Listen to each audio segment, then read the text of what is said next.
হৃদয়ের প্রেম গাথা লিখেছেন রিক্তা ইসলাম মায়া। সকাল 8টার ঘরে বসার ঘর থেকে হন্তদন্ত হয়ে ছুটে আসলো মায়া। হাঁটুতে দুহাত ঠেকিয়ে ঘন ঘন নিঃশ্বাস ফেলে হৃদকে খুঁজল। বিছানার হৃদকে ঘুমিয়ে থাকতে দেখে মায়া সোজা হয়ে দাঁড়ালো। হৃদকে ঘুমিয়ে রেখে মায়া নিজের শ্বশুর শাশুড়িকে খুঁজতে গিয়েছিল নিচে, কিন্তু নিচে গিয়ে যতটুকু বুঝতে পারল, মায়ার শ্বশুর নিহাল খান এখনো সুফিয়া খানের রাগ ভাঙাতে সক্ষম হননি, বরং দুজনের মধ্যকার মান অভিমানের পাল্লা তখনও আগের মতোই শক্ত আর কঠিন। আজ সুফিয়া খানের ঢাকায় ফেরার আগে মায়া নিজের শেষ একটা চেষ্টা করে আসলো। নিহাল খানের সঙ্গে হৃদের জায়গায় সুফিয়া খানকে পাঠাতে চেয়ে মিথ্যা বলে আসলো যে হৃদ বাড়িতে নেই। হৃদ মধ্যরাতে নিজের কোম্পানির কাজে ঢাকা ফেরত গিয়েছে। এখন কখন ফিরবে জানা নেই, এমনটা বাড়ির সকলকে জানালো মায়া। তবে রাদিফ যদিও সত্যিটা জানে, তারপরও সে মায়ার সাথে তাল মিলিয়ে সমানে মিথ্যা বলল সুফিয়া খানকে। এমনকি সুফিয়া খানের আসিফকে দেখার আগে কাজের বাহানা দিয়ে আসিফকে পাঠিয়ে দিল মুরাদপুরের জনসভার পূর্ব প্রস্তুতি গ্রহণ করতে। আজ 12টা নাগাদ সমাবেশে যেতে হবে নিহাল খানকে। নির্বাচনের আগে এটাই শেষ সমাবেশ জনসম্মুখে নিহাল খানের। কাল বাদে পরশু নির্বাচন। সুষ্ঠু নির্বাচনের সেট আপ করতে পূর্ব প্রস্তুতি নিয়ে রেখেছে হৃদ। জায়গায় জায়গায় পুলিশ প্রশাসনের সঙ্গে নিজের ছেলেপেলেদের সেট আপের ব্যবস্থাও করিয়ে রেখেছে সে। কিন্তু এর মাঝে থানা থেকে খবর আসায় হৃদের অনুপস্থিতিতে নিহাল খান রাদিফকে পাঠাতে চাইলে পুলিশ কমিশনার নিহাল খানের সঙ্গে দেখা করার প্রস্তুতি রাখেন। নির্বাচনের সামনে রেখে কে বা কারা নিহাল খান আর হৃদের নামে মামলা করেছে, বিষয়টি কানে যেতেই সুফিয়া খান নিহাল খানের সঙ্গে যাবেন বলে পুলিশ কমিশনারকে জানায়। পেশায় সুফিয়া খান একজন আইনজীবী। মামলার বিষয়গুলো ওনার আয়ত্তে হবে বলে নিহাল খানও সহমত পোষণ করল সুফিয়া খানকে সঙ্গে নিয়ে। আর এর জন্যই মূলত মায়া দৌড়ে রুমে আসলো হৃদের অবস্থা জানতে। এই মুহূর্তে হৃদ নিচে যাওয়া মানে সুফিয়া খানকে নিহাল খানের সঙ্গে পাঠানো যাবে না। মায়া হৃদকে ঘুমিয়ে দেখে স্বস্তি পেল। এবার ভালোই মায়ার শ্বশুর শাশুড়ি একত্রে বেরিয়ে গেলেই হলো। যতক্ষণ না পর্যন্ত সুফিয়া খান নিহাল খানের সঙ্গে বেরিয়ে যাচ্ছে, ততক্ষণ পর্যন্ত মায়া হৃদকে এই ঘরে আটকিয়ে রাখবে। যদি সুফিয়া খান বা অন্য কারোর চোখে হৃদের উপস্থিতি বাড়িতে দেখে, তাহলে সুফিয়া খান কখনোই নিহাল খানের সঙ্গে যাবে না, বরং হৃদ নিজের বাবা মা দুজনকে রেখে সে একাই চলে যাবে মামলা সামলাতে। সেটা মায়া চায় না। মায়া চায় ওর শ্বশুর শাশুড়ি কাজের সূত্রে হলেও দুইজন একত্রে থাকুক কিছুটা সময়। এতে যদি দুইজনের মান অভিমানের পাল্লা কিছুটা কমে আসে খানিকটা। মায়া বিছানায় শায়িত হৃদকে দেখে বন্ধ রুমের পর্দার দিকে এগিয়ে গেল। হৃদের রুমে জানালা নেই, দেওয়ালের একটা পাশে কাচের তৈরি, সেখান থেকে আলো ছড়ায় ঘরে। কাচের দেওয়ালের একটা দরজাও রয়েছে, যেটা ঠেলে মায়েরা বারান্দায় যাওয়া আসা করে। মায়া ঘরের আলো ছড়াতে চেয়ে পর্দা টেনে ধরলেও ছেড়ে দিল। অন্ধকার রুমটা আলোকিত করলে তো মায়ার স্বামীর ঘুম ভেঙে যাবে। তখন এই লোককে মায়া ধরে বেঁধেও রাখতে পারবে না ঘরে। কাজের ব্যস্ততায় চলে যেতে চাইবে। যেটা মায়া এই মুহূর্তে চায় না। মায়া চায় হৃদ আরো কিছুক্ষণ ঘুমাক, অন্তত মায়ার শ্বশুর শাশুড়ি যতক্ষণ না পর্যন্ত চলে যায় ততক্ষণ পর্যন্ত এই লোক ঘুমাক। মায়ার হাতের পর্দাটা ছেড়ে ঘাড় ঘুরিয়ে তাকালো হৃদের উন্মুক্ত পিঠের দিকে।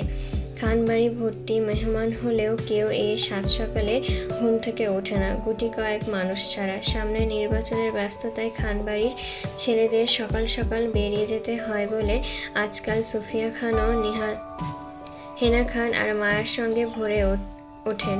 কিন্তু বিগত 2 দিন যাবৎ মায়ের রাতে ঘুম কম হয় বলে মায়াকে দিনেও সময় নিয়ে ঘুমাতে হয়। মায়ের রাত জাগার কারণটা অবশ্য হৃদ নিজেই। না হৃদ নিজে ঘুমায় আর না মায়াকে রাতে ঘুমাতে দেয়। শেষ রাতে দুইজনের ঘুমাতে গিয়ে হৃদও এত বেলা অবধি শুয়ে থাকার কারণ। আর নয়তো হৃদ সবসময়ের মতন 7টা নাগাদ ঘুম থেকে উঠে যেত। অথচ সেই হৃদ বিগত 2 দিন যাবৎ শত ব্যস্ততা মাথার উপরে রেখেও সে দিব্যি নিদ্রা ব্যস্ত থাকে অনেক বেলা অবধি। মায়ের হাতের পর্দাটা ছেড়ে এগুলো হৃদের দিকে। বলিষ্ঠ দেহে হৃদ উপর হয়ে বালিশের ওপর মাথা রেখে ঘুমিয়ে। হৃদের শক্তপোক্ত পিঠে বেশ কিছু আপত্তিকর দাগ মায়ার চোখে পড়তে মায়া হৃদের পিঠের ওপর ঝুঁকে গেল। আলতো হাতে হৃদের পিঠে স্পর্শ করে মায়া সেইখানে ঠোঁট ছোঁয়ালো। হৃদের শরীরের চম্মেল বরাবরই মায়াকে ভীষণ টানে। মায়ার মনোমুগ্ধের মতো হৃদের উন্মুক্ত পিঠের পরপর বেশ কয়েকবার ঠোঁট ছুঁয়ে উঠল ওপরে। হৃদের গালে শব্দ করে চুমু খেয়ে কানে কানে ফিসফিস করে বলল, আমার খুব পছন্দের মানুষ আপনি নেতা সাহেব। আপনাকে পেয়ে দুনিয়াটা আমার স্বর্গ সুখের মনে হয়। আপনি শুধু আমার সঙ্গী নন, আমার সোলমেটও। আপনাকে ভীষণ ভালোবাসি আমি। আই লাভ ইউ আমার নেতা সাহেব। কথাটা বলে মায়া হৃদের কানে চুমু খেয়ে উঠে দাঁড়ালো। খুব স্বাভাবিকের ন্যায় চলে যেতে চেয়ে পেছন ঘুরতেই হৃদ দক্ষ হাত বাড়িয়ে তৎক্ষণাৎ মায়ার চুলের বেনি টেনে টানতেই মায়া মৃদু চিৎকার করে ক্ষয় হারিয়ে পড়ল হৃদের ওপর। হৃদ তৎপর করে মায়াকে টানল নিজের বাহুবেষ্টনীর ভেতরে। 2 হাতে মায়াকে জাপটে জড়িয়ে ধরে মায়ার গলায় মুখ ডুবাতেই মায়া ছটফট করে উঠল নিজেকে ছাড়াতে চেয়ে। হৃদ ঘুমন্ত গলায় বিরক্তি রেশ টেনে বলল, ডোন্ট ডিস্টার্ব মি হৃদ। হৃদের ভারী আওয়াজে মায়া খানিকটা দমে যায়। শিরশির করে উঠে মায়ার পায়ের তলপিঠ।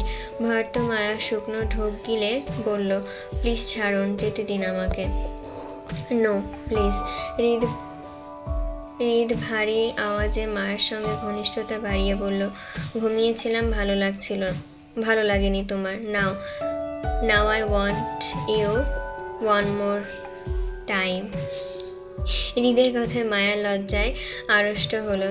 তারপরও হৃদকে বাধা দিয়ে ছটপটিয়ে উঠে বলল, প্লিজ না, ছাড়ুন, আমি বারবার গোসল করতে পারবো না, আমার চুল এখনো ভেজা, শুকায়নি দেখুন।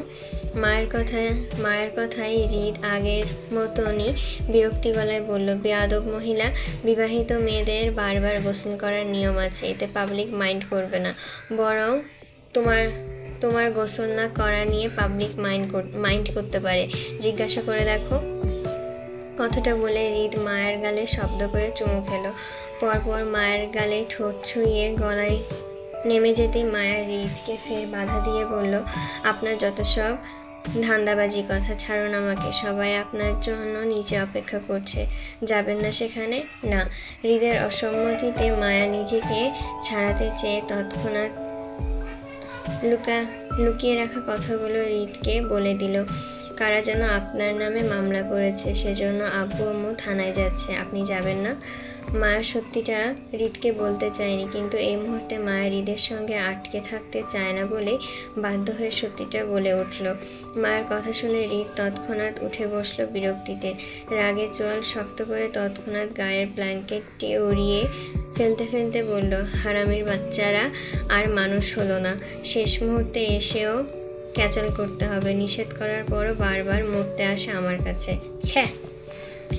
হৃদের মেজাজি কথায় মায়া বোকার মতন তাকিয়ে শোয়া থেকে উঠে বসলো। হৃদ খালি গায়ে ট্রাউজার প্যান্ট পরে ওয়াশরুমের দিকে যেতে যেতে মায়ের উদ্দেশ্যে বলল, আমার কাপড় বের করো হৃদ, কুইক।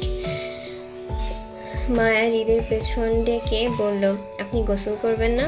হৃদ চলে যেতে চেয়েও পেছন ঘুরে মায়ের দিকে তীক্ষ্ণ দৃষ্টিতে তাকিয়ে বলল, কয়বার গোসল করব? একবার তো করলাম। মায়া সরলভাবে বলল, আপনি তো সকালে গোসল করার অভ্যাস আছে, তাই বললাম আর কি।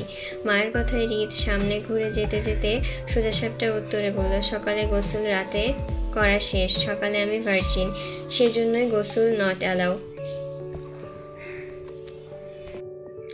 হৃদের কথায় মায়া মুখ বাঁকালো। এত কিছু করেও মানুষ ভার্জিন হয় কিভাবে? আজব। হৃদ ওয়াশরুমে ঢুকেই মায়া অগোছালো বিছানা গোছালো, হৃদের জন্য সাদা পাঞ্জাবি নামিয়ে রাখলো। এর মাঝে মায়ার শ্বশুর শাশুড়ির অবস্থা জানতে দৌড়ে একবার নিচে গিয়ে দেখতে পেল সুফিয়া খান আর নিহাল খান এতক্ষণে সবে প্রস্তুতি নিচ্ছে বেরিয়ে যাওয়ার জন্য। তাদের আরো 15-20 মিনিট সময় লাগবে বের হতে। ততক্ষণে হৃদও নিশ্চয়ই ফ্রেশ হয়ে নিচে চলে আসবে। বাবা মায়ের সঙ্গে হৃদের অনায়াসেই দেখা হয়ে যাবে। তখন আর সুফিয়া খানকে নিহাল খানের সঙ্গে পাঠানো যাবে না। চিন্তিত মায়া কি করবে ভেবে না পেয়ে পুনরায় তাড়াহুড়ো করে রুমে আসলো হৃদকে আটকাতে। ততক্ষণে হৃদ ফ্রেশ হয়ে গায়ে পাঞ্জাবি জড়িয়েছে। আয়নার সম্মুখে দাঁড়িয়ে চুল সেট আপ করে শরীরে পারফিউম মাখতেই মায়াকে দেখলো তাড়াহুড়ো করে রুমে ঢুকতে। হৃদ আয়নার দিকে মায়াকে পর্যবেক্ষণ করে বলল, কি সমস্যা? এইভাবে দৌড়াদৌড়ি করছো কেন? চিন্তিত মায়া হৃদের দিকে এগিয়ে গেল। যেভাবে হোক হৃদকে 20 মিনিট রুমে আটকে রাখতে চায় সে, কিন্তু কিভাবে কি করবে বুঝতে না পেরে মায়া হৃদের পেটের কাছটার পাঞ্জাবি মুঠোয় চেপে মিনমিন করে বায়না বানিয়ে বলল, আমার না আপনার প্রতি খুব প্রেম পাচ্ছে।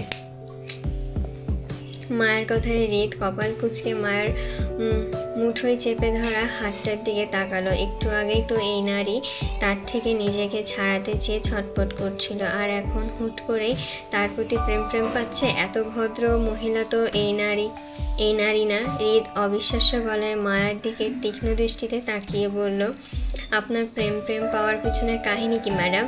সহজে ধরা দেওয়া মানুষ তো আপনি না। মতলব বলুন। কোনো মতলব নেই, সত্যি বলছি। আপনাকে দেখলেই আমার প্রেম পাই শুধু। আপনি তো আমার স্বামী, তাই আমার হক আছে আপনার প্রতি ভালোবাসা দেখানোর। মায়ের কথায় হৃদ গলল না, বরং আগের ন্যায় বলল, ওকে ম্যাডাম, কোনো সমস্যা নেই। মনকে আপাতত তালা মারুন। আপনার হক তোলা রইল 2 দিনের জন্য। নির্বাচন শেষে আপনাকে নিয়ে দেশ ছাড়বো আমি। তখন আপনার সব ধরনের হক মনোযোগ সহকারে আদায় করব আমি। তারপরও এখন না, আমার সময় নেই। মায়া হৃদের দেশ ছাড়ার কথাটা তেমন লক্ষ্য করেনি। হৃদকে আটকানোর চিন্তায় হৃদ মায়াকে ফিরিয়ে দিতেই মায়া ফের হৃদের পাঞ্জাবি মুঠোয় চাপলো। মায়া হৃদকে আটকাতে চেয়ে নতুন ফন্দি এঁটে মিনমিন করে বলল, তাহলে আমি আপনার সাথে যাব, আমাকে নিয়ে চলুন। হৃদ খানিকটা বিরক্ত হলো মায়ের উপরে। নির্বাচন শেষ সময়ে খুব ব্যস্ততায় যায় হৃদের। ব্যস্ততায় হৃদ কোথা থেকে কোথায় যাবে সেটা হৃদ নিজেও জানে না। নির্বাচনের আগে হৃদের এই 2 দিন বাড়ি ফেরা পর্যন্ত হবে না। সেখানে হৃদ মায়াকে নিয়ে কোথায় যাবে সে? হৃদ মায়ের কথায় খানিকটা বিরক্তি গলায় বলল, হৃদ, আমি সমাবেশে যাচ্ছি। হৃদের কথায় তৎক্ষণাৎ উত্তর আসলো মায়ের। মিনমিন স্বরে বলল, তাহলে আমিও যাব আপনার সাথে। হৃদ মায়ের হাত ছাড়িয়ে নিতে বলল, মেজাজ খারাপ করবে না হৃদ, আমি সমাবেশে যাচ্ছি, আর সমাবেশে মেয়েরা যায় না, জেদ করবে না। কথাটা বলেই হৃদ মায়ের হাতে পাঞ্জাবি থেকে ছাড়িয়ে সামনে হাঁটতে চাইলে মায়া পুনরায় হৃদের পাঞ্জাবি টেনে ধরতে বলল, আমাকে না নিয়ে গেলে আমি আপনাকে ভোট দেব না কিন্তু। তোমার ওই একটা ভোট লাগবে না আমার। সরো। মায়া ফের হৃদের পথ আটকে দাঁড়ালো। 2 হাতে মুঠোয় হৃদের পাঞ্জাবি চেপে বলল, আমার একটা ভোট কেন হবে? আমি, জুই, আরিফ ভাইয়া, আমরা কেউই আপনাকে ভোট দিব না কিন্তু। হৃদ বিরক্তিতে ঝেড়ে মায়ের দিকে তীক্ষ্ণ দৃষ্টিতে তাকিয়ে বলল, তোমার ভোটাধিকার আছে? ভোটাধিকার হবে কেন? আমি দেশের একজন সচেতন নাগরিক হিসেবে আপনাকে জাল ভোট দেব। হৃদ মায়ের কপালে টোকা দিতে দিতে বলল, এমন নাবালিকা নাগরিককে ভোট কেন্দ্রে পৌঁছাবে কেন? এমন নাবালিক নাগরিককে ভোট কেন্দ্রে পৌঁছাবে না ম্যাডাম। আগে বড় হন, তারপর ভোট দিতে আসেন। সরেন এখন, রাস্তা দেন। হৃদ চলে যেতে চাইলে মায়া আবারও হৃদের পাঞ্জাবি টেনে বায়না বানিয়ে বলল, শুনুন না প্লিজ, আমার সত্যি সত্যি আপনার প্রতি ভীষণ প্রেম পাচ্ছে। আপনি আমাকে না নিয়ে যান, অন্তত একটু সময় তো দিয়ে যাবেন প্লিজ। বেশি না, একটু রোম্যান্স করবো আপনার সাথে, প্রমিস। মায়ের কথায় হৃদের দৃষ্টি গাঢ় হলো অবিশ্বাসে। যেই মেয়ে ধরলে শুধু পালাই করে, সেই মেয়ে স্বেচ্ছায় বারবার রোম্যান্সের প্রস্তাব রাখছে হৃদের কাছে। বিষয়টা আসলে সন্দেহজনক। হৃদ মায়ের দিকে সন্দেহপূর্ণ দৃষ্টিতে তাকিয়ে বলল, কি ব্যাপার ম্যাডাম, মতিগতি তো ভালো না, কি চলে মাথায়? আপনি চলেন শুধু, তাই? বিশ্বাস তো হচ্ছে না। আমি যাই করি আপনার খালি সন্দেহ করেন, ভালোবাসেন না। আপনি বসুন, আমি রোম্যান্স করব, তাহলেই আপনার বিশ্বাস হবে। বসুন। সামনে থেকে বইয়ের রোম্যান্সের প্রস্তাব পেয়ে হৃদ অবিশ্বাসে বিছানায় বসলো। বিছানায় বসে বলল, মায়া নিজে ঠেলে হৃদকে বিছানায় বসালো। হৃদ তখনও সন্দেহপূর্ণ দৃষ্টিতে মায়ের দিকে তাকিয়ে। বউ তার কি রোম্যান্স করবে?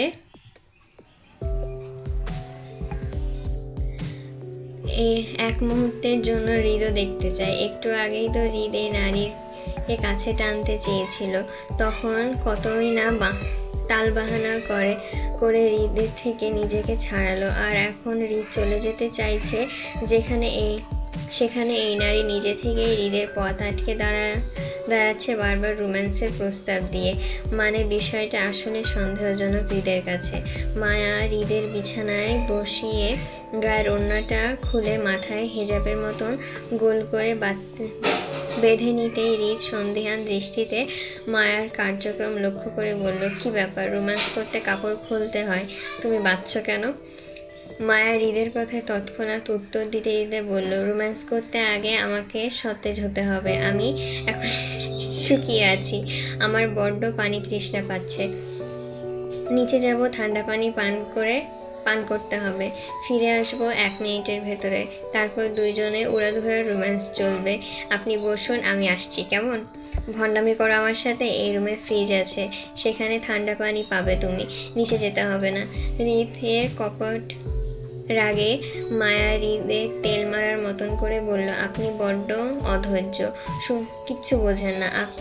আপনার জন্য বিশেষ রোম্যান্সে সারপ্রাইজ আছে, আমি নিচে না গেলে হবে না। আপনি বসুন, আমি ফিরে এসে রোম্যান্স করব। খবরদার কোথাও যাবেন না কিন্তু, আমি এক্ষুনি আসছি। মায়া আসছি বলে হৃদকে রুমে বসিয়ে রেখে উধাও হয়ে গেল। মায়া 1 মিনিটে ফিরে আসার কথা বলে হৃদকে 40 মিনিটের ঊর্ধ্বে বসিয়ে রাখলো রোম্যান্সের আশা দিয়ে। হৃদ অবশেষে অধৈর্যের মতন উঠে দাঁড়ালো। সে খুব করেই বুঝতে পেরেছে তার বউ ভণ্ডামি করেছে তার সাথে, রোম্যান্সের কথা বলে ধোঁকা দিয়েছে। কিন্তু হৃদ জানে না মায়ার এই কাজ করলো কেন। হৃদ রেগে মেগে নিচে নামতেই মায়াকে দেখতে পেল বসার ঘরে হেনা খান আর নিজের মা রেহানা বেগমকে ট্রেতে তুলে নাস্তা দিতে। মায়া যে হৃদকে রুমে বসিয়ে এসেছে সে খবর মায়ার নেই। সে দিব্যি হেনা খান আর রেহানা বেগমকে নাস্তা দিতে ব্যস্ত। মায়া নাস্তার প্লেট রেখে খালি ট্রে নিয়ে চলে যেতে গিয়ে ক্রসিং পথে হৃদকে দেখতে পেয়ে মায়া হৃদের দিকে আশ্চর্য হওয়ার মতন করে বলল, সে কি, আপনি এখনো যাননি? এতক্ষণ রুমে কি করছিলেন? মায়ের কথায় হৃদ দাঁতে দাঁত পিষল। হেনা খানের সঙ্গে রেহানা বেগমও মায়ের কথায় হৃদের দিকে তাকালো। হৃদ হেনা খান আর রেহানা বেগমকে একত্রে দেখে মায়াকে কিছু বলল না, বরং দুহাত মুষ্টিবদ্ধ করে রাগে কটমট করলো। মায়া এগিয়ে হৃদে চলে যেতেই মায়া ঠোঁট উল্টালো। মূলত মায়ের সত্যি মনে ছিল না যে সে হৃদকে রুমে বসিয়ে এসেছে। ব্যস্ততায় হৃদের কথা ভুলে বসেছিল মায়া। তাছাড়া তখন মায়া নিচে নেমে সুফিয়া খানকে দেখল নিহাল খানের সঙ্গে বেরিয়ে যেতে। মায়ার মিশন সাকসেসফুল হওয়ায় মায়া রুমে ফেরেনি, বরং নিচেই থেকে যায়। মায়ের মিশন সাকসেসফুল না হলেও মায়া আর দ্বিতীয়বার রুমে ফিরে যেত না।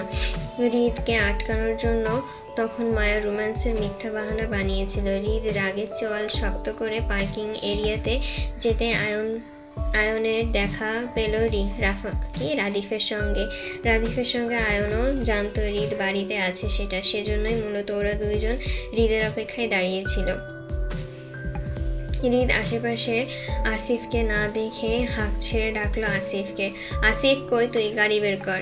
হৃদের গলা কানে যেতেই কিছু দূরে দাঁড়িয়ে থাকা রাদিফ পার্কিং থেকে দৌড়িয়ে যেতে বলল, ভাই, আসিফ ভাইকে মুরাদপুর পাঠানো হয়েছে। তোমাকে কল দিয়েছিল আসিফ ভাই, কিন্তু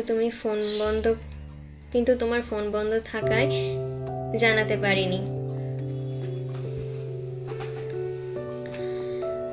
রাদিফের কথায় হৃদ উত্তর করল না। 2 রাত ধরে হৃদ ইচ্ছাকৃতভাবে নিজের ফোনের সঙ্গে মায়ের ফোনটা বন্ধ করে রাখছে, যাতে কেউ ডিস্টার্ব না করতে পারে। বউকে নিয়ে একান্ত সময়ে কারোর ডিস্টার্বনেস পছন্দ নয় বলেই সে এমনটা করে। রাদিফের গাড়ি বের করার মধ্যেই দিয়েই 2জন বডিগার্ড এগিয়ে আসলো। রাদিফ তাদের গাড়ি বের করতে বলে সে পার্কিং এর দিকে দাঁড়ালো। হৃদ গাড়ির উদ্দেশ্যে কিছুটা দূরে দাঁড়াতেই আয়ন হৃদের মুখোমুখি দাঁড়াতে তীক্ষ্ণ গলায় বলল, কি ব্যাপার ভাই, আজকাল তোর ফোন বন্ধ থাকে কেন? তুই তো ফোন বন্ধ করে রাখার মানুষ না। কত কল করলাম, তোকে পেলাম না কেন? কাহানি কি বলতো? কোনো কাহানি নেই, প্রয়োজনে ফোন বন্ধ রেখেছিলাম, ব্যাস। এবার সর সামনে থেকে। আয়ন সরল না, বরং এক হাতে হৃদের কাঁধ চেপে অপর হাতে হৃদের গলায় থাকা 1 টাইম ব্যান্ডেজটা চট করে টেনে ফেলতে বলল, সরা যাবে না ভাই, বরং তোর গলায় থাকা 1 টাইম ব্যান্ডেজ লাগানোর রহস্য উদ্ঘাটন করতে হবে, বুঝলি? গলায় এসব লাগিয়ে ঘুরিস কেন বলতো? বউ কামড়ায় সেজন্য? হৃদ বিরক্ত সহিত আয়নের হাতটা ঝাড়িয়ে নিজের কাঁধ হতে ফেলে আয়নকে ঠেলে দূরে সরাতে বলল, সর সামনে থেকে। মেয়ে মানুষের মতো ঘেঁষাঘেঁষি করবি না, দূরে যা। আয়ন হৃদের রাগে পাত্তা না দিয়ে বরং 2 হাতে 1 টাইম ব্যান্ডেজটি পুনরায় হৃদের গলায় চেপে লাগাতে বলল, সে তো যতই ব্যান্ডেজ লাগিয়ে ঘুরিস না কেন, আমার আগে বাবা হতে পারবি না, বুঝলি? তোর মেয়ের জামাই তো আমার ছেলেই হবে। এখন তুই যদি চাস বিআই একটু ঘেঁষাঘেঁষি কোলাকুলি করবি, তাহলে আয়, আমার বুকে আয়, ভবিষ্যৎ বিআই সাহেব। কথা বলে আয়ন হৃদকে 2 হাতে জাপটে জড়িয়ে ধরতেই হৃদ বিরক্তিতে ঠেলে আয়নকে সরাতে মেজাজ দেখিয়ে বলল, আয়ন ছাড়, মাইয়া মানুষের মতো ঘেঁষাঘেঁষি স্বভাব তোর গেল না, ছাড়। প্রথমে মায়া আর এখন আয়নের কাণ্ডে পরপর 2 বার হৃদের মেজাজ চটে গেল। হৃদ রাগে তোপে আয়নকে ঠেলে সরিয়ে পাশ কাটিয়ে চলে গেল গাড়ির দিকে। ড্রাইভার গাড়ি বের করতে হৃদ পেছনের সিটে উঠে বসলো। রাদীপ ড্রাইভারের সঙ্গে বসতেই আয়ন দৌড়ে এসে হৃদের সঙ্গে পেছন সিটে বসলো দুষ্টু হাসি হেসে। গন্তব্য সকলের একই, চলন্ত গাড়িতে। রাদীপ বলল, ভাইয়া, থানা থেকে কল এসেছিল, কারা যেন মামলা। রাদীপের কথা শেষ করার আগেই হৃদ বলল, জানি বিষয়টা। হৃদ সব বিষয়ে জানবে সেটা রাদীপ আগেই বুঝতে পেরেছিল। কোনো কিছু ঘটার আগেই সে খবর কোথা থেকে যেন হৃদের কাছে আগে পৌঁছে যায়। অবশ্য হৃদের নেটওয়ার্ক বিশাল বড় বলেই সব কিছুর খবর দ্রুত হৃদের কানে পৌঁছায়। তাই রাদীপ হৃদের কাছে মামলার দাখিলকারী তথ্য জানতে চেয়ে বলল, এই অসময়ে মামলাটা কারা দাখিল করেছে ভাই? আদিমের বাবা জামাল চেয়ারম্যান। ঈদের কথা শুনে কপাল কুঁচকে এলো রাদিফের। অবিশ্বাস্য গলায় ঈদকে শুধিয়ে বলল, ভাবির সঙ্গে যে পরিবারের ছেলের বিয়ের কথা হয়েছিল ওই পরিবার থেকে মামলা করা হয়েছে? নিশ্চয় হৃদ আরো গম্ভীর মুখে বসে থাকতে দেখে রাদিফ সাহস করে হৃদকে আর কোনো প্রশ্ন করল না, বরং হৃদের নীরবতাকে সম্মতির লক্ষণ ধরে নিল। সবচেয়ে বড় কথা হলো, হৃদ যেহেতু এই বিষয়টা জানে, তার মানে অবশ্যই এই বিষয়ের সমাধান এমনিতেই হয়ে যাবে। হৃদ খান মানেই সকল সমস্যার একমাত্র সমাধান। আমার নতুন করে সম্পর্কে জড়াতে ইচ্ছে করছে না। আমাকে ফিরিয়ে দিলে বেশ কষ্ট পাবেন রাফা। থমথমে মুখে কথাটা বলল নাদিম রাফার দিকে তাকিয়ে। নত মস্তিষ্কে রাফা ঠোঁট কামড়ে নিজের কান্না আটকাতে চাইল, কিন্তু চোখের অশ্রুকণা বারবার গলা ভিজিয়ে উঠছিল বলে রাফা আনাড়ি হাতে বারবার নিজের গাল মুছছে। নাদিমের সামনে নিজেকে আর দুর্বল দেখাতে চায় না রাফা।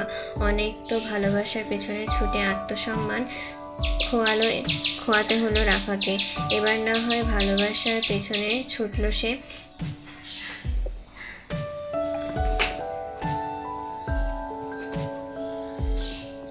যে চলে যেতে চায় তাকে কি বেঁধে রাখা যায় না। রাফাও আর নাদিম নামক মানুষটার পেছনে ছুটবে না।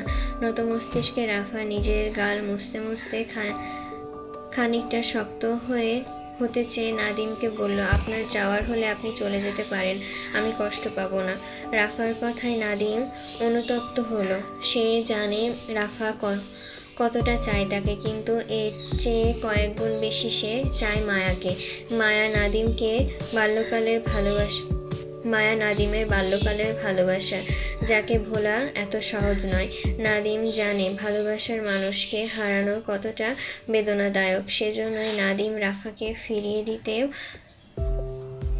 অপরাধ বোধে ভুগছে। এই রাফাই তার বিপদে দিশাহারা হয়েছিল। সেদিন হৃদ খান নাদিমকে যখন রক্তাক্ত অবস্থায় রেস্টুরেন্টে ফেলে যায়, তখনই রাফাই নামক মেয়েটি তাকে হসপিটালে ভর্তি করেছিল, তার পাশে থেকেছিল। রাফার মা বাবার থেকে টাকা নিয়ে তার চিকিৎসা করিয়েছিল, দিনরাত সেবা করেছে। খুব কাছ থেকে নাদিম রাফাকে দেখেছে। মেয়েটা আপন মানুষের প্রতি খুব যত্নশীল। শুধু একটা মিথ্যা বিয়ের পেছনে পড়ে নাদিমকে মনে মনে নিজের স্বামী ভেবে গ্রহণ করে বসে আছে।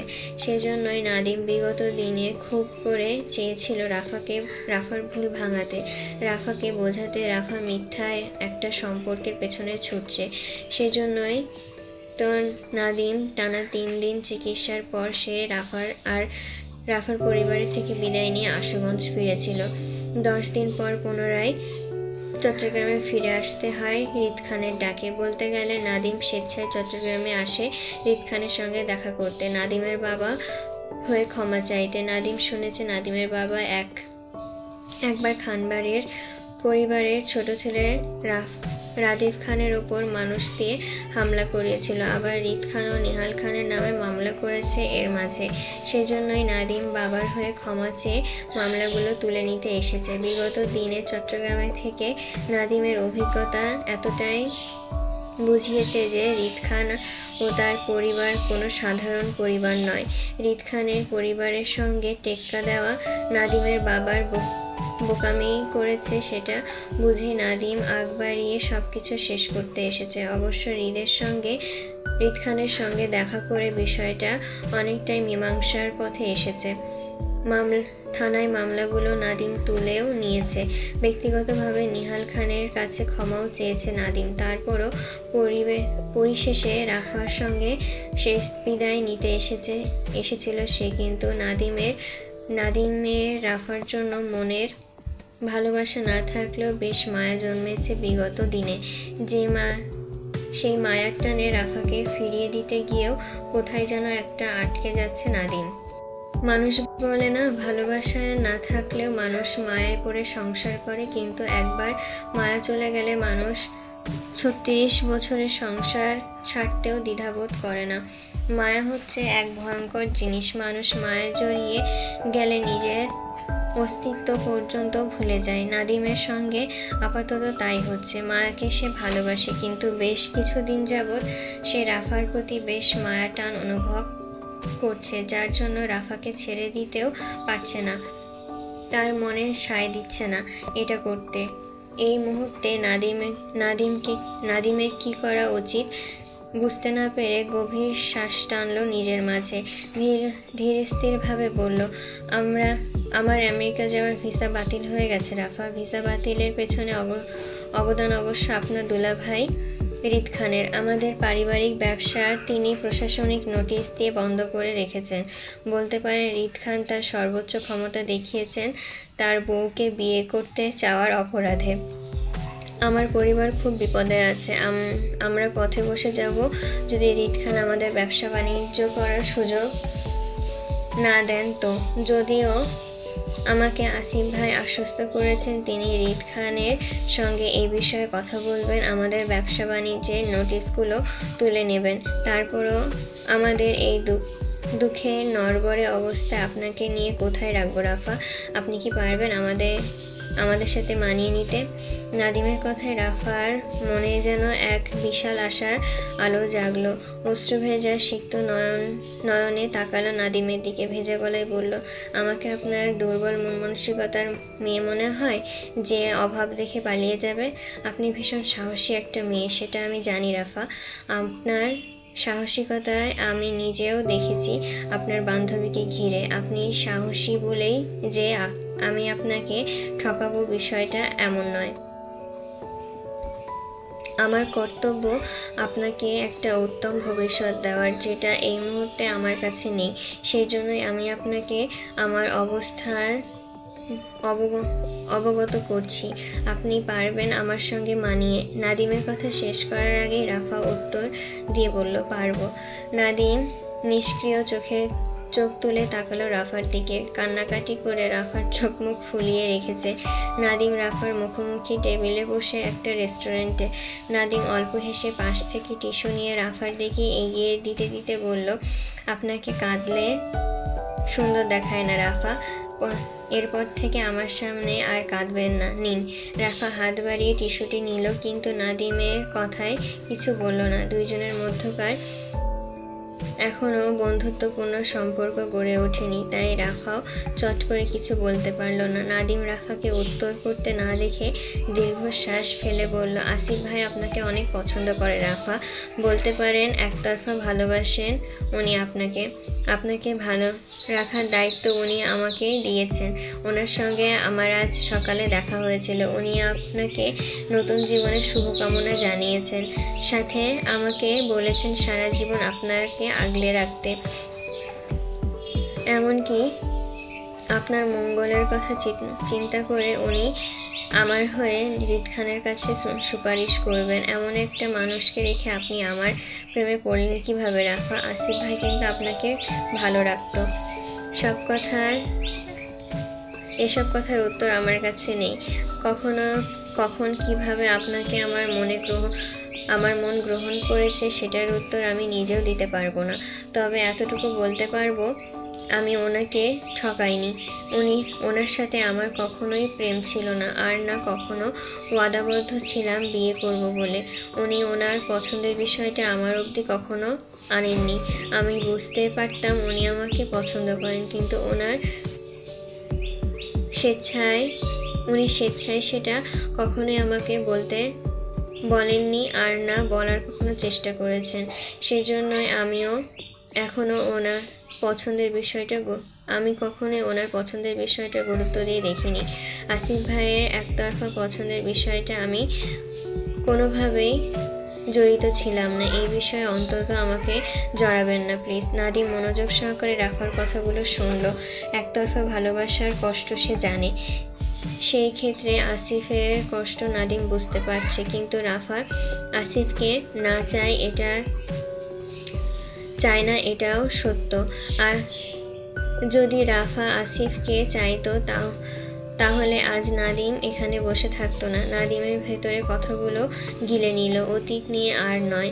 নাদিম রাফাকে আর নাদিম রাফাকে আর আসিফের সম্পর্কে প্রশ্ন করবে না, আর না সে মায়াকে জড়িয়ে দ্বিতীয় কোনো কথা রাফাকে বলবে। আজ এই মুহূর্তে নাদিম অতীত ফেলে নতুন ভবিষ্যতের সূচনা করবে রাফাকে নিয়ে। রাফাকে ভালোবাসতে কতটা সময় লাগবে নাদিম জানে না, তবে রাফার প্রেমে নাদিম অবশ্যই পড়তে চাইবে। রাফার প্রতি যেহেতু নাদিমের মায়া আছে, তাহলে ভালোবাসা এমনি হয়ে যাবে। দেরিতে হলেও নাদিম একদিন ঠিকই রাফাকে ভালোবাসবে ইনশাল্লাহ। নাদিম অতীত পেছনে ফেলে নতুন জীবনের সূচনা করতে চেয়ে উঠে দাঁড়াতে বলল, আপনি আনুষ্ঠানিক বিয়ে করতে চান নাকি ঘরোয়া বিয়ে করতে চান রাফা? কোনটাতে আপনার সম্মতি? নাদিমের হুট করে বিয়ের প্রস্তাব রাখায় লজ্জা পেলেও রাফা চোখাচোখি দৃষ্টি লুকিয়ে তৎক্ষণাৎ নতমস্তিষ্ক হয়ে রাফা মিনমিন করে বলল, ঘরোয়া বিয়ে। নাদিম ফের প্রশ্ন করল, অনুষ্ঠান করবেন না? না। কেন, স্বামীর টাকা বাঁচাচ্ছেন? হয়তো। আমার মনে হয় হিসাবে বউ পাবো, তাই না রাফা? জানি না। নাদিম এগিয়ে এসে রাফার হাত চেয়ে দাঁড় করাতে বলল, আপনি আমার প্রথম ভালোবাসা না হলেও শেষ ভালোবাসা হবেন রাফা। যে ভালোবাসা আমি আমার বলতে আপনাকেই খুঁজে পাবো শেষ নিঃশ্বাস অবধি। বিশ্বাস রাখুন, আমাদের শুরুটা যেমনই হোক না কেন, শেষটা সুন্দর হবে। অসময়ে নিহাল খানের আগমন ঘটল খানবাড়িতে। ঘরে ঢুকে সুফিয়া খানকে দেখতে না পেয়ে পুনরায় বেরিয়ে গেল সুফিয়া খানের সন্ধানে। কাল নির্বাচন, অথচ আজ উনি সকল ব্যস্ততা ফেলে বাড়ির চক্কর কাটছেন বউয়ের দেখা পেতে। মূলত উনি টেনশনে আছেন বউকে নিয়ে। কখন না জানি ওনাকে শুনতে হয় ওনার বউ আবার ওনাকে ছেড়ে চলে গেছেন, সেই চিন্তায় উনি আজকাল ঘন ঘন বাড়িতে ঢুকছেন আর বেরিয়ে যাচ্ছেন। যদিও বিষয়টা তেমন কেউ লক্ষ্য করছে না, তারপরও নিহাল খানের বাহ্যিক মনোভাব এমন যে তিনি কারোর টেনশনে নেই। বাড়িতে তিনি নিজের কাজেই আসা যাওয়া করছেন, সুফিয়া খানকে খুঁজতে নয়। অথচ এই যে এখন ওনার চঞ্চল মন আর বুড়ো চোখ বিরতিহীনভাবে সুফিয়া খানের সন্ধান করে যাচ্ছে, সেটা কেউ মুখ ফুটে বলতে পারছে না, আর না জিজ্ঞাসা করতে পারছে সুফিয়া খান কোথায় সেটা। পাছে যদি পরিবারের মানুষ বুঝে যায় যে নিহাল খান সুফিয়া খানের খোঁজে অসময়ে বাড়িতে চলে এসেছে সেইটা, তাহলে বিষয়টা খুব লজ্জাজনক হবে ওনার জন্য। উনি এখন আর সেই তরুণ বয়সের তাগড়া যুবক নেই যে বউয়ের জন্য উতলা হয়ে ঘুরবে, বরং উনি একজন মধ্যবয়স্ক পুরুষ। ছেলের বিয়ে দিয়ে বউ বাড়িতে এনেছেন, তাই ওনার এই বয়সে এসে বউয়ের জন্য উতলা হওয়া সাজে না। পাছে মানুষ বলবে বুড়ো বয়সে মন্ত্রীমশাই বউ পাগল হয়ে গেছে, সুন্দরী বউকে এত বছর পর পেয়ে, তখন ওনার মান সম্মান কিছু থাকবে না। তাছাড়া উনি মানুষকে বোঝাতে পারবেন না যে পুরুষ মানুষের সব বয়সে বউয়ের প্রয়োজন হয়। দ্বিধায় পড়ে নিহাল খান নিজের ভেতরকার তীব্র ছটফটানি চেপে গেলেন। মুখটা গম্ভীর করে আশপাশে অবিচল দৃষ্টি বুলালেন স্ত্রীকে খুঁজতে। ওনার ভাবখানার এমন যে উনি কারোর সন্ধানে নেই। হলেও তাই, বাড়ির কেউ ওনার মনোভাব ধরতে পারল না, তাতে তিনি বেশ সন্তুষ্ট হলেন। একা একা হেঁটে পুরো খানবাড়ির ভেতরে তল্লাশি করে যখন সুফিয়া খানের সন্ধান পেলেন না, তখন হঠাৎ করে ওনার মন কামড়ে উঠল ভয়ে। এত কাঠখড় পুড়িয়ে বউকে খানবাড়িতে ফেরালো, আর এখন কিনা আবার চলেও গেল ওনার বউ। অস্থির উত্তেজিত নিহাল খান বড় বড় পা ফেলে বাইরে বের হতেই দেখা মিলল সুফিয়া খানের গাড়ির। খানবাড়ির গেট ধরে সাদা গাড়িটি ভেতরে প্রবেশ করে পার্কিং এরিয়াতে এসে থামল। একজন দেহরক্ষী দ্রুত গাড়ির পেছনের দরজা টেনে ধরে গাড়ির পেছনের সিট হতে নেমে দাঁড়ালো সবুজ শাড়ি পরিহিত সুফিয়া খান। চোখে মোটা ফ্রেমের রোদ চশমা পরে বাড়ির দিকে হেঁটে আসলেন গম্ভীর সুফিয়া খান। সুফিয়া খানের হাইট আর ওয়েট চোখে দেখার মতন সুন্দরী দেখালো। নিহাল খান এক দৃষ্টিতে তাকিয়ে রইল সুফিয়া খানের পদচারণের দিকে। মনস্তাত্ত্বিক সুফিয়া খান নিহাল খানের পাশ কাটিয়ে চলে যেতে চাইলে মুহূর্তে নিহাল খান ডাকলো, সুফিয়া। সুফিয়া খানের পা থামে। ঘাড় ঘুরিয়ে পাশ তাকিয়ে দেখা মিলল নিহাল খানের। যদিও সুফিয়া খান নিহাল খানের সঙ্গে তেমন কথা বলেন না, তবে আজকাল পুলিশ কেসে নিয়ে বেশ কয়েকবার কথা হয়েছে দুইজনের। সেই সুবাদে তিনি অল্প স্বল্প কথা বলেন নিহাল খানের সঙ্গে। যদিও কাল সুফিয়া খান ঢাকায় ফিরতে পারেননি, আজও যাবেন না হৃদের কথায়। কাল নির্বাচনের ফলাফল জেনেই ওনাকে রাতের ফ্লাইটে ঢাকা ফিরে যেতে বলেছেন হৃদ। বরাবরই সুফিয়া খান হৃদের কথা শোনে। ছেলে হিসেবে হৃদ কখনোই সুফিয়া খানের অমর্যাদা করেননি। সেই সুবাদে সুফিয়া খানও হৃদকে নিয়ে বেশ গর্বিত। সুফিয়া খান নিহাল খানের ডাকে এগিয়ে এসে নিহাল খানের মুখোমুখি দাঁড়াতে দাঁড়াতে কপাল কুঁচকে বলল, তোমার না গায়ে জ্বর ছিল, কমেছে? কথাগুলো বলতে বলতে সুফিয়া খান নিহাল খানের কপালে নিজের হাত উল্টো পিঠ ছুঁয়ে তাপমাত্রা চেক করলো। কাল হঠাৎ জ্বর ওঠায় থানা থেকে নিহাল খানকে হাসপাতালে নিয়ে গিয়েছিলেন সুফিয়া খান। রাতে জ্বরের তাপমাত্রা বাড়তে নিহাল খানকে বাড়ি পাঠিয়ে দেয় হৃদ। সকালে যদিও সুফিয়া খান নিহাল খানের খোঁজ নিয়েছিল, কিন্তু তখন নিহাল খান ঘুমিয়েছিল বলেই সুফিয়া খান প্রয়োজনীয় কাজে বাড়ির বাইরে যেতে হয়। আর এখন সময় 3টা নাগাদ। এর মাঝে নিহাল খানের খোঁজ সুফিয়া খানের কাছে ছিল না বিধায় তিনি বর্তমানে দাঁড়িয়ে নিহাল খানের উক্ত কথাগুলো জিজ্ঞাসা করলেন। কিন্তু তখনও বেখেয়ালি নিহাল খান ঘোরে লাগা দৃষ্টিতে সুফিয়া খানের দিকে তাকিয়ে থেকে বলল, তুমি অনেক সুন্দর সুফিয়া। নিহাল খানের কথায় সুফিয়া খানের মনোভাব পরিবর্তন হলো না, বরং আগের ন্যায় কপাল কুঁচকে চোখে রোদ চশমা খুলে হাতে নিতে নিতে বলল, সেটা তোমার বুড়ো বয়সে এসে চোখে পড়েছে? সুফিয়া খানের খোঁচা মারা কথায় থতমত খেয়ে গেল নিহাল খান। মুখটা ছোট করে থমথমে গলায় বলল, আমি বুড়ো হয়ে গেছি সুফিয়া? সুফিয়া খান এক কদম বাড়িয়ে নিহাল খানের সঙ্গে ঘনিষ্ঠ হয়ে দাঁড়ালো। নিহাল খানের দৃষ্টি রেখে তিনি কটাক্ষ করে বললেন, তোমার সন্দেহ আছে? কোনো সন্দেহ আছে তোমার? তুমি আমাকে আর ভালোবাসো না সুফিয়া? না। আমি বুড়ো হয়ে গেছি তাই? হ্যাঁ, আমি তোমাকে আজও ভালোবাসি সুফিয়া, সে আগের মতন। সুফিয়া খান নিহালের কথায় মনোযোগী না হয়ে বলল, সেটা তোমার সমস্যা, আমার না। সুফিয়া খানের কথায় নিহাল খান বেশ আকুতি স্বরে বলল, চলো না সুফিয়া, সবকিছু ভুলে আবার একত্র হই। অনেক তো হলো মান অভিমান, আমি শেষ বয়সে তোমাকে পাশে চাই, থেকে যাও না আমার কাছে। এবার আর অযত্ন করবো না তোমার, খুব যত্নে রাখবো তোমায়। আমাকে আর একটাবার ক্ষমা করে দিয়ে থেকে যাও না আমার কাছে সুফিয়া। নিহাল খানের আকুতি স্বরে মন নরম হলো না সুফিয়া খানের, বরং নিহাল খানের চোখে চোখ রেখে বলল, তোমার সাথে আমার 15 বছরের হিসাব বাকি নিহাল। তুমি জানো আমি হিসাবে কত পাকাপোক্ত। আপাতত তোমায় ক্ষমা করতে পারছি না। তোমার জন্য আমার জীবনের 15টা বছর নষ্ট হয়ে গেছে। আমার জীবনের 15টা বছর ফিরিয়ে দিতে পারলে অবশ্যই তোমাকে গ্রহণ করব আমি, আর নয়তো জীবনের বাকি দিনগুলো নিঃসঙ্গে কাটাবে তুমি। সুফিয়া খানের কথায় বেশ অনুতপ্ত হলো নিহাল খান। তারপরও হাল ছাড়লেন না তিনি, বরং জেদি গলায় বলল, তোমাকে যখন খানবাড়িতে ফেরাতে পেরেছি তখন পিছু ছাড়বো না সুফিয়া। নিঃসঙ্গ রাত আমার একা ঘুমাতে ইচ্ছে করে না তুমিহীনা। তুমি দেখে নিও সুফিয়া, তুমি যেখানে যাবে আমিও তোমার পেছন পেছন ছুটবো। তুমি আমাকে কতদিন ফেরাবে সেটা আমিও দেখে নিব।